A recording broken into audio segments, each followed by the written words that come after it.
Bonsoir à tous. Faut-il faire disparaître la publicité de l'espace urbain en région bruxelloise? C'est la question au centre de Versus ce soir.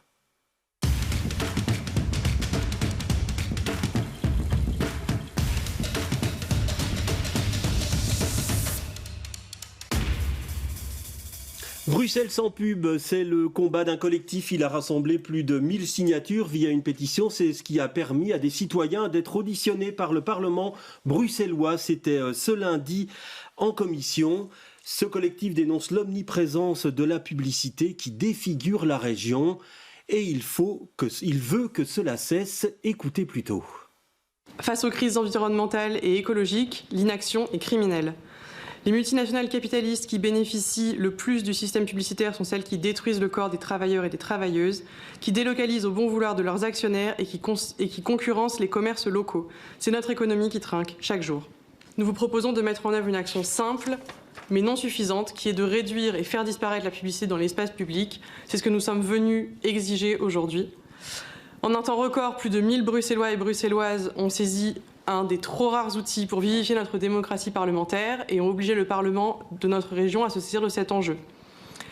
Ces Bruxelloises et Bruxellois vous demandent d'agir et rappellent qu'en attendant vos actions, ils et elles luttent pour qu'un jour advienne Bruxelles sans pub. Le pouvoir est maintenant entre vos mains. Voilà, et on va voir quelle est la position des différents partis politiques par rapport à la présence de cette pub en ville. Mais d'abord, je vous donne la parole. Jérôme Blanchevoix, bonsoir. Vous êtes directeur général adjoint de JC Deco, qui est un acteur important de la publicité ici en région bruxelloise. Quand vous entendez ce collectif qui dit que la pub est dangereuse, nocive pour l'environnement, qu'elle pousse à la surconsommation, qu'elle est néfaste pour la santé, bref, qu'elle n'a plus sa place en ville, quelle est votre réaction ? Il y a beaucoup de choses en fait qui sont dites au travers de ces différents messages et en fait c'est assez étonnant. Je reprenais un petit article, je crois, d'un de vos concurrents, la RTBF, qui les interviewait et il finissait par dire en fait qu'au final une certaine information que l'on pourrait appeler la publicité serait tout à fait entendable de leur part. Donc ce à quoi ils appellent en fait, je crois que c'était une régulation. Ils appellent à la disparition de la pub en ville. Bah, écoutez, moi, c'est pas ce que je lis, en tout cas dans toutes leurs déclarations. Et en tout cas, nous, professionnels du secteur, nous appelons à une régulation de la publicité en ville. Vous savez que excusez-moi, la lasagne institutionnelle bruxelloise est assez compliquée. Donc, vous avez les communes qui lancent des marchés publicitaires, vous avez la région qui lance des marchés publicitaires, vous avez la STIB qui lance des marchés publicitaires. Et tous ces marchés sont lancés sans concertation. Ce qui fait qu'au bout d'un moment, en effet, on peut se retrouver avec plusieurs marchés qui se chevauchent. Alors, question, vous gérez combien de panneaux publicitaires sur le territoire de la région bruxelloise? Est-ce que vous avez le chiffre, JC Deco? Environ 5000 panneaux publicitaires nous gérons sur le territoire de la région Bruxelles-Capitale. Ouais, et pour vous, si régulation il y a, il faudrait supprimer combien de panneaux? Moi, alors... Je vais pas parler en nombre de panneaux, mais je pense qu'il y a 20% du parc qui pourrait disparaître si jamais il y avait une meilleure intégration et une meilleure régulation sur le territoire de la région Bruxelles-Capitale. Et je crois que c'était d'ailleurs un des projets du règlement régional d'urbanisme qui n'a pas abouti. Alors Isabelle Emery, bonsoir. Vous êtes députée régionale socialiste et vous êtes la présidente de ces commissions de développement territorial. Alors par rapport à la revendication de ce collectif qui dit clairement il ne faut plus de pub en ville, est-ce que vous les rejoignez ou pas? Alors dans cette matière, on a souvent un discours qui est très binaire. On a celui de ces citoyens qui sont venus s'exprimer lundi, qui prônent l'interdiction totale. Et d'ailleurs, finalement, on a aussi du côté de la Cour de justice européenne un autre discours qui dit c'est la liberté d'expression et donc il faut l'autoriser sans plus.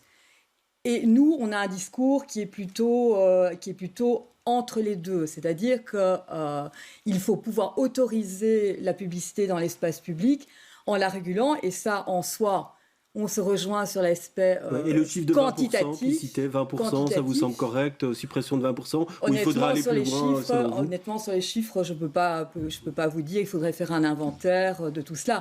Mais il y a aussi tout l'aspect qualitatif. Alors, quand on est interdit, je pense qu'il faut le faire sur des bases sectorielles. Donc, en l'occurrence, en ayant à l'esprit les soucis de santé du citoyen.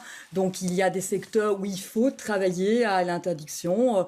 Je pense particulièrement à tout ce qui est malbouffe, tout ce qui est alcool, tabac. Oui, ça, on n'est pas vraiment dans une compétence régionale, donc, vous êtes d'accord. Oui, mais c'est quand même quelque chose d'important d'un point de vue qualitatif. Et il y a aussi une régulation qui doit se faire sur le plan territorial. Et certes, les règlements régionaux d'urbanisme, de ce point de vue, sera important en termes de sécurité routière, tant pour les automobilistes que pour les piétons, parce qu'il y a aussi, en termes de mobilier urbain, des choses qu'il faut dégager des trottoirs. Il y a aussi la problématique des espaces où il y a du patrimoine.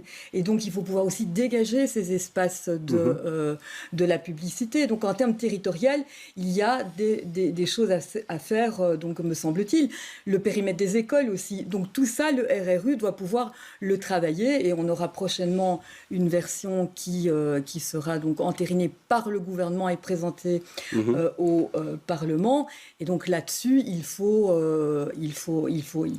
pouvoir s'appuyer. Voilà, le RRU, c'est le règlement régional d'urbanisme qu'on appelle aussi Good Living, qui doit effectivement être présenté au mois de mars devant le Parlement. Comme ça, c'est clair, les spectateurs comprennent. Yves Rouillet, bonsoir. Vous êtes échevin d'urbanisme à Ixelles. Vous avez vous n'avez pas renouvelé un permis qui permettait l'installation de panneaux au boulevard Général Jacques, tout près de la gare d'Etterbeek. C'est des panneaux qui sont gérés par la SNCB. Alors, selon vous, est-ce qu'il faut aller plus loin? Jusqu'où faut-il aller dans la régulation, voire dans l'interdiction de la publicité en ville? La commune d'Ixelles, dans sa déclaration de politique générale, a écrit un chapitre, je pense qu'on est sans doute une des seules communes à avoir écrit un chapitre dans ce sens, qui s'appelle « Réduire l'emprise de la publicité dans l'espace public ». Et donc très clairement, ce genre de grands panneaux de 16 mètres carrés, 18 mètres carrés, sur des boulevards prestigieux comme le boulevard Général Jacques, l'avenue de la Couronne, etc., ils n'ont plus leur place là, c'est très clair. Oui. Et si on parle d'autres panneaux, on parle des sucettes par exemple, ces panneaux de 2 mètres carrés, ou d'autres panneaux plus petits de 4, 5, 6 mètres carrés, selon vous, est-ce qu'il faut les éradiquer du territoire urbain ou pas? Selon la commune d'Ixelles, il faut en réduire l'emprise, c'est-à-dire qu'il faut effectivement en réduire le nombre, et parce qu'il y a plein d'endroits où soit ils nuisent au patrimoine, soit ils nuisent à la sécurité routière. On est dans les carrefours dangereux et l'objectif d'un panneau publicitaire, c'est d'attirer l'attention, puisque sinon ça ne servira à rien. Et donc là, on pense que dans les carrefours dangereux, les automobilistes, les piétons, les cyclistes doivent davantage regarder le passage aux piétons, le carrefour, les autres véhicules. Donc voilà. Il y a plein d'endroits où c'est malvenu. Et donc nous avons, la commune d'Ixelles, été en recours contre des dispositifs publicitaires installés par JC-Decaux, notamment dans le cadre de l'installation des vilos, parce qu'il y en avait une série qui nous semblait dangereux ou placés à des mauvais endroits. D'ailleurs, on a obtenu gain de cause pour quelques-uns. Donc vous n'avez pas dit supprimer totalement? Alors, si on demande à Yves Rouillet ce qu'il en pense, moi je pense qu'on doit être effectivement beaucoup plus radical. Donc supprimer totalement? Alors je ne suis pas sûr qu'il faut supprimer totalement, parce qu'il y a effectivement plein de messages d'intérêt généraux qu'on peut véhiculer dans l'espace public. Il y a même, je pense qu'on va pouvoir laisser des opérateurs se faire connaître à travers la publicité. On a d'ailleurs exonéré les taxes des opérateurs culturels, les théâtres, etc., pour qu'ils puissent, parce que si personne n'est au courant qu'il y a un spectacle, effectivement, ça ne marche pas. Donc voilà, donc il y a une marge de pouvoir effectivement avoir des panneaux informatifs et de type publicitaire dans le sens premier du terme. On fait de la publicité de quelque chose, d'un événement par exemple, ou d'une information générale. Oui. Geoffroy Commence de Brachen, bonsoir. Vous êtes député bruxellois MR. Lors de votre intervention en commission, vous n'avez pas parlé non plus d'interdiction, vous avez parlé de régulation, comme le Parti Socialiste, comme M. Blanchefoy et comme M. Rouillet, en tout cas via l'application du programme AXL. Donc régulation, ça veut dire quoi pour vous très précisément? Alors pour nous, c'est régulation et diminution. Soyons clairs, parce que nous estimons que si on peut diminuer la publicité, on peut rendre aussi les espaces où on pourrait la laisser plus qualitatifs. Aujourd'hui, clairement, et là c'est vrai que je peux rejoindre Yves Rouillet, nous estimons qu'à beaucoup d'endroits, certainement les publicités de 16 ou 18 mètres carrés n'ont plus leur place en ville. Ça se passe dans des zones industrielles, dans d'autres pays, mais certainement pas à Bruxelles, dans une grande capitale comme nous sommes. Nous devons absolument éviter ce genre de choses qui sont totalement excessifs. Et pour les sucettes publicitaires, ou mupis publicitaires, comme c'est souvent appelé, là aussi, on doit éviter qu'elles soient placées à des endroits inopportuns, dangereux. Je rappelle que pour beaucoup de ces sucettes publicitaires, elles sont devenues dynamiques. Donc, on crée une attention toute particulière et donc un risque supplémentaire avéré d'ailleurs, dans certains cas, sur des grands axes routiers. Il faut savoir que lorsque j'étais échevin, il y avait un engagement de la part du bourgmestre de la ville de Bruxelles de ne pas les mettre à côté d'axes de grande circulation. Or, aujourd'hui, on constate qu'on a brisé cette règle et que je peux constater tous les jours que certains des panneaux dynamiques sont mis à des endroits qui sont vraiment dangereux et qui perturbent l'attention de l'automobiliste. Je rappelle qu'un automobiliste, il doit vraiment être attentif parce que il y a le piéton, il y a le cycliste, il y a toute une série de dangers potentiels. Et si on ajoute cela, on rajoute un risque inutile, non nécessaire, non obligatoire. Et je pense qu'il y a un risque. Je rappellerai quand même aussi, et c'est quand même aussi un point qui me semble important, c'est que 70% des enseignes en région de Bruxelles-Capitale sont illégales. Or, parce que... Donc 70% des panneaux des enseignes de magasins, vous voulez dire. De magasins. C'est pas le débat. Mais parce que je pense qu'il y a aussi une obligation des autorités à réguler ça avant aussi de s'attaquer à tout le reste. C'est aussi important, parce que là, il y a une possibilité d'agir assez vite. Or, on a un certain laxisme qui ne permet pas d'aller plus loin. Alors, Monsieur Blanchevoix, on voit donc une volonté de régulation, ça elle est manifeste, on voit une volonté d'élargir les zones d'interdiction. Il y a des zones qui sont citées, on parle des zones classées, des zones où il y a des perspectives visuelles, Natura 2000, talus de chemin de fer, berges de cours d'eau, les lieux liés à la jeunesse, les bâtiments classés à certains moments, les péristyles avec les bâches, etc. Est-ce que sur ce point-là, vous rejoignez ces propositions-là ? Oui, pour un certain nombre de cas, oui, pas pour la totalité. Je voudrais juste m'inscrire en faux sur l'aspect sécurité, parce que c'est quand même un élément extrêmement important. C'est absolument pas avéré. Il n'y a pas de problème de sécurité avec le positionnement des panneaux publicitaires. Il n'y a aucune étude nulle part qui montre qu'il y a eu des problèmes par rapport à cela. Puis je rappellerai que chaque panneau publicitaire que notre société, parce que parfois, quand j'écoute les personnes qui revendiquent, on a l'impression que c'est JC Decaux qui vient et puis qui, durant une nuit, installe ses panneaux sans autorisation, sans rien. Ils sont installés, il y a des autorisations. On fait bien évidemment extrêmement attention et on est très vigilant sur l'aspect... Monsieur Comence de Brachen n'est pas tout à fait d'accord avec vous. Il n'y a pas toujours d'autorisation. Parfois, il n'y en a plus. Dans certains cas, il y a vous les enlevez pas, paraît-il. Écoutez, alors, il est possible que pendant le Covid, on ait pris un petit peu de retard sur des renouvellements de permis. Donc, il s'agit de panneaux qui ont été autorisés en leur temps aux mêmes endroits où ils sont aujourd'hui. On a pris un peu de retard pour les renouvellements, mais on réintroduit des permis. Et si le panneau n'obtient pas de permis, on le retire systématiquement.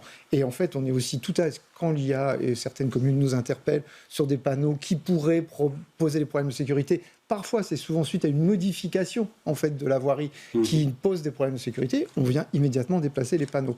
Je crois vraiment qu'il faut qu'on soit très clair sur le sujet. Il n'y a pas un panneau qui est implanté sans l'accord de la collectivité, des gens responsables de la sécurité, de la mobilité et des responsables des communes. Alors, panneaux dangereux ou pas, il y a des zones accidentogènes où ils sont interdits, on ne peut pas en placer. Mais sur le caractère dynamique de certains panneaux, selon vous, M. Rouillet, est-ce qu'il faut les interdire en espace urbain, ces panneaux qui bougent et qui sont animés? J'en suis persuadé. Je sais très bien pourquoi les publicitaires le font. C'est pour adapter la publicité au moment de la journée, au public visé, etc. Parce qu'on peut faire passer beaucoup plus d'annonces dans un même laps de temps et être beaucoup plus pertinent. Donc je comprends l'intérêt des publicitaires. Mais je pense que ça transforme la ville en Las Vegas. Je veux dire, on a une ville merveilleuse. Et là, je rejoins l'ancien échevin de la ville de Bruxelles. Moi, je suis aussi échevin du patrimoine. Notre richesse à Bruxelles, à Ixelles, dans les quartiers centraux, c'est notre patrimoine. Multiplier ce genre de dispositifs lumineux, c'est vraiment une plaie, une véritable plaie. Donc il n'en faudrait plus, en fait. Moi, je pense qu'il n'en faudrait plus. Et je voudrais quand même ajouter une chose. Je pense que les opérateurs, comme par exemple JC Decaux, Clear Channel, etc., et leurs concurrents, font un métier formidable, qui sert aux municipalités. Ils créent du mobilier urbain, ils l'installent et ils le gèrent, ils le nettoient quand il y a des tags, etc. Et le modèle, qui date des années 60, est basé sur la publicité. Moi, je suis persuadé qu'il faut réduire cette publicité et que, du coup, il faut trouver une autre manne de financement pour avoir ce même service public qui est très intéressant. Ouais, on va y venir, Isabelle Emery, sur l'interdiction des panneaux animés dans l'espace urbain. Hein, c'est clair que les panneaux animés attirent le regard, c'est le but quand même. Et le fait que plusieurs publicités puissent défiler, ça maintient l'attention. Donc dire qu'ils ne sont pas dangereux, pour moi, c'est une erreur. Donc s'il y a positionnement de ce type de panneaux, il ne peut pas être question de les mettre n'importe où. On parlait à un moment, mais on verra si c'est le cas dans la nouvelle mouture du RRU, de ne pas les installer à moins de 25 mètres des carrefours, parce qu'ils sont effectivement, ils peuvent être accidentogènes, parce qu'on a le regard attiré. Je crois aussi qu'il n'y a pas que ce type de panneaux-là, il y a aussi la présence physique, notamment des sucettes. Pour les piétons, ça peut être problématique de devoir slalomer entre ces différents mobiliers urbains. Donc il y a matière à réflexion, il y a matière certainement à réguler quantitativement les choses, parce que dire qu'ils ne posent pas de problème, ce n'est pas vrai. C'est une erreur. Voilà, vous n'êtes pas d'accord, visiblement, Monsieur Blanchement. On va clôturer sur le sujet, parce qu'il y a une autre question, une autre demande de ce collectif, ça a rapport aux stations Vilo. En 2008, vous avez pu installer des stations Vilo en échange de panneaux publicitaires. Alors j'ai un chiffre, 649 affiches, dont 215 écrans digitaux, puisqu'il y a eu une adaptation de la convention en 2018 pour permettre le Vilo électrique. Cette convention arrive à terme en 2026. Le collectif souhaiterait que ce soit géré par les pouvoirs publics. Monsieur Commence de Brachen, est-ce que vous êtes d'accord avec ce point-là? Il faut que ces vilos partagés reviennent dans le giron du public. Alors d'abord, c'est vrai que le système Vilo, qui était d'abord précédemment Cyclocity, pour moi, est basé sur un élément problématique. On l'a lancé en 2005, à l'époque Henri Simons, échevin écolo à la ville de Bruxelles, juste avant les élections. Et il l'a fait un peu dans la précipitation. Oui, mais répondez à ma question. Répondez à ma question on l'a fait, sur l'avenir, s'il vous plaît. J'estime que nous devons scinder absolument le marché de la publicité, qui peut le financer éventuellement, et le marché des vélos. C'est-à-dire que nous devons avoir un vélo véritablement qualitatif. Je ne dis pas que le vélo ici n'est pas bon. Le problème, c'est qu'il est très lourd, il est très compliqué à utiliser, et étant donné les demandes qui sont faites par les autorités, rend en fait ce vélo particulièrement difficile ville. Pour la publicité, on parle par exemple de la STIP qui pourrait devenir un opérateur de ces vélos partagés. Est-ce que vous y êtes favorable ou pas? Pourquoi pas la STIP ou un autre opérateur? À la limite, peu importe. Mais nous devons, je le dis, scinder pour pouvoir avoir le meilleur modèle de vélo qui soit mis à disposition des Bruxelloises et des Bruxellois, et par ailleurs, la meilleure... Non, mais est-ce que ça doit continuer à être financé par la pub? Mais ma réponse, pourquoi pas? Moi, je ne vais pas dire non, parce que je pense qu'il faut être prudent. Il faut savoir qu'un vélo, à l'époque, on était à 900 € par vélo et par an. Maintenant, je pense que la dernière fois, on était à 1200, et maintenant, on avait, je pense, dépassé les 1450 € par vélo et par an. C'est beaucoup d'argent. Donc, et peut-être que M. Blanche voit les chiffres actualisés. Ce sont des sommes très importantes, et ce sont les Bruxelloises et les Bruxellois qui payent, en plus de la pub. Ouais. Monsieur Rouillet, est-ce qu'il faut revoir et est-ce que ce service Vilo doit être géré par un opérateur public à l'avenir, à la fin de la convention en 2026? Je ne sais pas si c'est un opérateur public ou privé. La question, c'est est-ce que ça doit être financé par la publicité? La réponse, c'est non. Très clairement, ça ne doit pas être financé par la publicité. Après, je pense qu'il faudrait évaluer le système Vilo. Le monde a changé. Le free floating est apparu. Donc, il y a Vilo, et à côté de ça, il y a une quantité d'autres opérateurs qui sont maintenant cadrés par le gouvernement pour organiser finalement la même chose. C'est de l'offre de vélos électriques en free floating. Et donc, je pense qu'au moment du renouvellement de la convention Vilo, il faudra évaluer le système, en ce compris son financement. Ouais. Isabelle Emery, rapidement.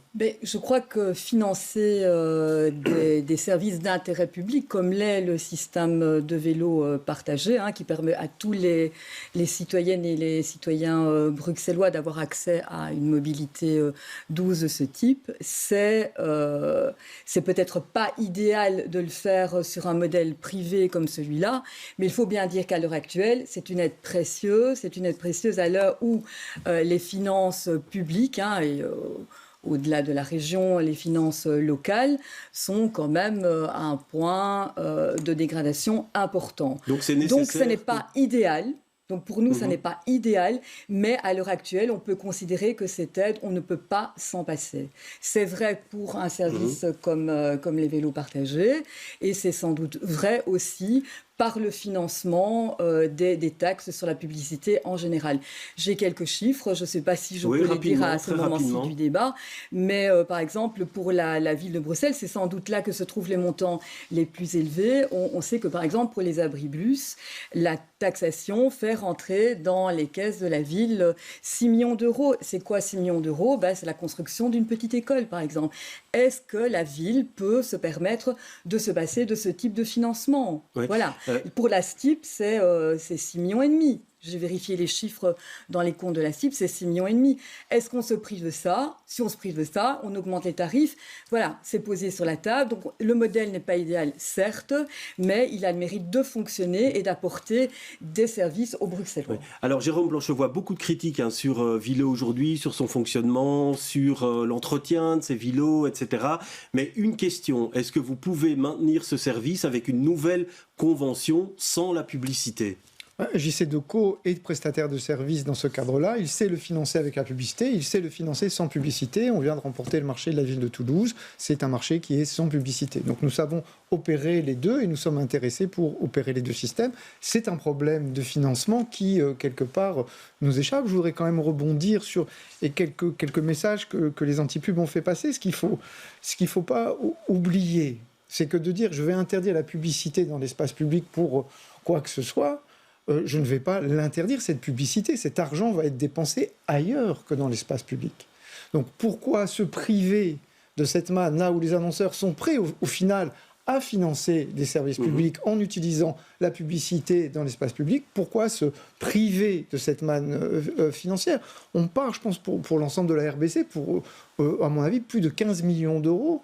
C'est-à-dire le salaire de 250 ouvriers par an qui sont financés par la publicité. Et si demain, ils ne sont pas dépensés pour financer ces services publics, ils seront dépensés sur d'autres médias. Alors question, si vous le financez pas via la publicité, ce service Vilo à Toulouse, par exemple, comment est-ce que vous l'assumez financièrement ? C'est la collectivité qui le finance. Donc il y a un appel d'offres, un marché, on compare les tarifs. Et donc c'est le pouvoir public qui doit payer plus. C'est le pouvoir public qui paye. Pour vous, la publicité reste indispensable pour assurer l'équilibre financier sans aide publique supplémentaire. Oui, parce que on parle beaucoup de Vilo, ce qu'on oublie quand même juste de dire, c'est juste un service qui est gratuit pour la région, ce qui n'est pas le cas de beaucoup d'autres régions et villes dans le monde et en Europe. Donc là, c'est un service qui est totalement gratuit, qui est financé.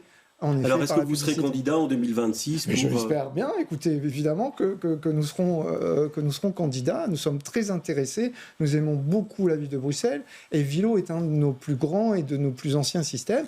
Je suis d'accord avec vous, il a un peu vieilli. Il faut qu'aujourd'hui, on passe à l'électrique. On est vraiment dans les starting blocks à Toulouse. C'est une flotte électrique qui va être déployée. Et voilà, l'idée, c'est que ça coûtera plus cher. Yves Rouillet, on a bien entendu Monsieur Blanchevoix, si ce n'est pas financé via la publicité. Isabelle Emery disait que vu les finances communales, vu les finances régionales, cet argent est nécessaire à certains moments pour investir dans d'autres domaines. Votre réponse par rapport à cela ? Ce sont des choix d'investissement. On dépense combien pour faire le métro ? Là, on ne parle pas de quelques centaines de milliers d'euros ou même de millions. On parle de centaines de millions. Donc, je pense qu'à un moment donné, il faut savoir ce qu'on veut. Parce qu'on a évoqué la publicité et la sécurité routière. On a évoqué la publicité et le patrimoine. Mais il y a aussi toutes les questions éthiques autour de la publicité. Nous, à XL, on a très clairement... et c'est passé au conseil communal, et on l'applique tous les jours, fixer des règles éthiques. Nous ne voulons plus de publicité sexiste, nous ne voulons plus de publicité qui soit contraire aux enjeux du développement durable. Juste une question financière, est-ce que c'est indispensable aux finances communales XLois, cet apport publicitaire ? À XL, ça rapporte 300 000 euros par an. Donc vous pourriez vous en passer, c'est 55 000. Donc franchement, on pourrait s'en passer. Après, est-ce que c'est indispensable, Geoffroy Commence de Brechet ? Moi qui viens de la ville de Bruxelles, aujourd'hui, c'est beaucoup d'argent, c'est sûr. Mais je pense qu'il y a une question, et je suis étonné que ça n'ait pas été abordé, c'est la question énergétique. Il faut savoir que ces sucettes publicitaires, c'est l'équivalent par sucette, l'équivalent de consommation d'un ménage par par succès publicitaire. Oui, ça a été dit par le collectif. C'est considérable. Ouais. C'est Ouais, considérable. je vais Et vous c'est vrai permettre qu'il de répondre, faut monsieur qu'il y ait un travail Ouais, sujet. énorme. Il faut qu'il y ait un travail énorme aussi pour déjà diminuer cette consommation. C'est inacceptable aujourd'hui dans le cadre d'une crise énergétique que vivent les Bruxelloises et les Bruxellois. Et je rappelle que les Bruxellois, ils le payent autrement aussi par rapport à cette pollution de l'espace urbain. Nous avons un espace urbain de qualité, or on retrouve ces succès publicitaires dans des endroits parfois interdits. Il faut savoir qu'il y a des zones normalement interdites à la publicité, sauf exception, et la Convention Ville en fait partie, et dans certains endroits, dans des perspectives, notamment avenue Louise, où vous avez vraiment des panneaux extrêmement mal placés. Je voudrais donner la parole à monsieur Blanchevoix sur la consommation énergétique de ces sucettes, de ces panneaux. Alors on parle effectivement, le collectif citait une étude française qui dit que ça correspond à un panneau correspond à la consommation d'un ménage pour un an. Votre réponse sur ce point? On dit beaucoup de bêtises. Alors, c'est pas la consommation d'énergie d'un ménage sur un an, c'est la consommation d'électricité d'un ménage sur un an qui représente 10% de la consommation d'énergie d'un ménage sur un an, et encore si ce ménage n'a qu'une seule voiture, ce qui est assez normal puisqu'on parle en fait d'un grand écran de télévision, et donc cet écran de télévision consomme comme les écrans qu'il y a dans les maisons. Je vais quand même rebondir dessus parce que c'est le média, c'est-à-dire c'est le moyen de communiquer qui consomme le moins. Quand vous positionnez un panneau digital dans la rue, il va toucher chaque semaine 40 à 50 000 personnes. Donc vous mutualisez cette consommation énergétique pour 40 ou 50 000 personnes. Il faut donc 40 ou 50 000 smartphones de branchés ou écrans de télévision allumés pour obtenir exactement la même chose.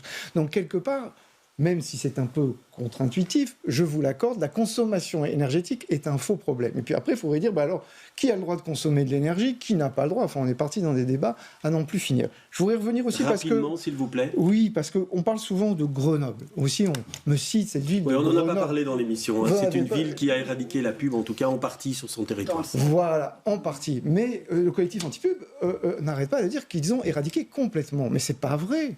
Ils ont régulé la publicité, ils ont diminué la place de la publicité dans l'espace public, mais ils l'ont gardée. C'est une source de financement importante pour la ville de Grenoble. Ils ont même déployé des écrans digitaux.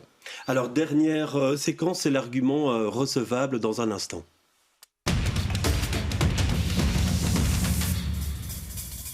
Voilà, ce collectif l'a dit lors de la commission. Hier, il revendique des opérations de détournement, de mise hors service de ces panneaux, des opérations de sabotage. Il parle de désobéissance civile. Il faut poursuivre ces sabotages. Geoffroy Commence de Brachel. Certainement pas. Je trouve qu'on doit continuer dans le débat. On doit pouvoir continuer parfois dans des débats animés. Mais je n'accepterai jamais toute forme de sabotage, de menace, donc il faut de poursuivre forme de en justice, terrorisme alors. Militant. Mais oui, vous parlez de terrorisme. Mais oui, parce que ce que je ne peux pas accepter, il y a toujours quelqu'un qui paye. Et in fine, c'est toujours le citoyen. Parce qu'il faut bien se rendre compte que, alors même si je peux ne pas être d'accord parfois avec M. Blanchevoix, je n'accepterai pas qu'on casse le mobilier urbain, parce qu'in fine, ce sera quand même le citoyen qui, au final, va finir par le payer, d'une manière ou d'une autre. Et donc ça, il faut bien qu'on s'en rende compte. J'estime que ça n'est pas la solution. Il faut pouvoir sensibiliser. Et ce que vous faites aujourd'hui est utile. On vous a compris. Isabelle Emery, est-ce qu'il faut poursuivre en justice? Bien sûr. Donc toute forme de violence ne peut pas être acceptée. Maintenant, vous l'avez entendu tous comme moi lundi, il y a une aspiration de certains à, en tout cas, si pas interdire, réguler plus en profondeur les choses, tant en termes quantitatifs que qualitatifs. Et donc, c'est aux politiques d'exercer cela. Et donc, cette aspiration, il faut certainement y répondre, pour moi, dans les années futures. Je pense, mais nous aurons l'occasion de le découvrir bientôt, que le règlement régional d'urbanisme va s'emparer de cela. Mais ce qu'on peut constater à l'heure actuelle, et donc c'est vrai à Ixelles, c'est vrai dans ma propre commune sur Anderlecht, il y a une tendance à diminuer la taille des panneaux, leur nombre sur des axes importants. Donc le message est entendu. Et le fait de ne pas l'entendre pourrait exciter cette violence, auquel, bien sûr, je me rallie à ce qui vient d'être dit, on ne peut pas adhérer. Yves Rouillet, rapidement. Est-ce qu'il faut poursuivre si les personnes sont identifiées? Est-ce qu'il faut aller en justice? Jamais qu'on peut casser du mobilier urbain et faire du vandalisme. On représente la loi, on représente l'autorité. Ou les détourner. Parfois, effectivement, il y a des actes militants de dessiner des moustaches ou d'écrire un message au-dessus. Là, c'est un vrai acte. Et c'est un acte qui traduit une colère. Parce qu'on a beaucoup parlé de l'espace public, mais l'espace public, alors là, il est visible à travers du mobilier urbain dans les rues, mais c'est aussi ça, l'espace public. Et c'est aussi la télévision. Et c'est les films qui sont coupés. Smartphone, c'est ce que vous venez de montrer. Oui. Monsieur Blanchois, vous portez plainte à chaque fois? Il y a déjà eu des poursuites bien sûr, il y a un juge justice. d'instruction qui a été saisi. On ne peut absolument pas accepter ça. C'est pas parce qu'on n'est pas d'accord que moi je vais aller dans les locaux de ces messieurs-dames pour vandaliser leur mobilier. Ça ne se fait pas, ce n'est pas possible. Et je tiens à souligner qu'on a cherché à dialoguer avec à de nombreuses reprises, qu'on a essayé de les contacter, qu'ils refusent systématiquement le dialogue avec nous, et que c'est bien dommage. Nous serions presque prêts à leur donner aussi la parole sur nos mobiliers. Pourquoi pas ? Certains messages sont intéressants, sont interpellants, sous réserve de l'accord des pouvoirs publics, parce que ce que je ressens chez eux, c'est une frustration par rapport à leur besoin de communiquer et d'exprimer certains messages. Pourquoi pas ouvrir aussi le débat par rapport à cela? Nous sommes très ouverts. Voilà, l'appel est lancé en tout cas à ce collectif. Merci en tout cas d'avoir débattu avec nous sur ce plateau. La semaine prochaine, vous retrouverez Michel Gueillère, bon pied, bon oeil, à la présentation de l'émission.